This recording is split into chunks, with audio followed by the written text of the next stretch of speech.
Tourist story টিমের পক্ষ থেকে আমি পল্লবী চলে এসেছি একেবারে 99 নম্বর ওয়ার্ড 2 নম্বর শ্রী কলোনি দুর্গাপুজোর এই পুজো কমিটির মণ্ডপে। এখানে মণ্ডপ জুড়ে বিভিন্ন পটচিত্র রয়েছে, দেখলে একেবারে বোঝা যাবে যে সেই পৌরাণিক ইতিহাসে যে গল্প আমরা পড়েছিলাম তারই কিছু ফিগার এখানে দেখতে পাচ্ছি। আর গোটা বিষয়টা নিয়ে কথা বলবো এখানকার যিনি সৃজনের দায়িত্বে রয়েছে সেই মহা ওঝার সঙ্গে।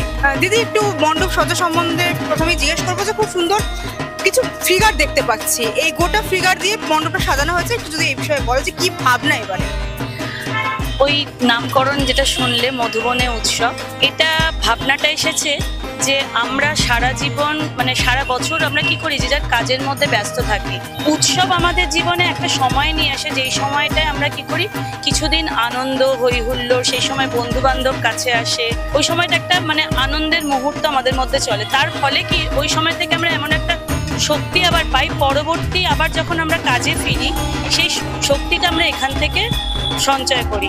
বাঙালিরা তো উৎসবকে ভীষণ ভালোবাসি, আমাদের 12 মাসে হচ্ছে 13 পার্বণ, মানে প্রত্যেকটা কথায় কথায় আমরা উৎসব পালন করি। সেখানে আমাদের জীবনে কিন্তু উৎসবের গুরুত্ব রয়েছে। এখন যেমন যে পরিস্থিতি, বর্তমান যে পরিস্থিতি চলছে, সবাই এখন উৎসব বিমুখ। উৎসবটার যে একটা প্রয়োজনীয়তা আমাদের জীবনে রয়েছে, সেই জন্যই আমরা উৎসবের গুরুত্বটা বোঝানোর জন্যই আমাদের এই থিমটা, বিশেষ করে মধুবনী বলে একটা শিল্প আছে, সেই শিল্পকলা আর নিদর্শন আমাদের এখানে যে বিভিন্ন উৎসবের চিত্রগুলো যেগুলো দেখানো হয়েছে সেখানে মধুবনী চিত্রের নিদর্শন রয়েছে, তাই জন্যই মধুবনে উৎসব। কত বছর হলো এবার? এটা হচ্ছে 74 বছর।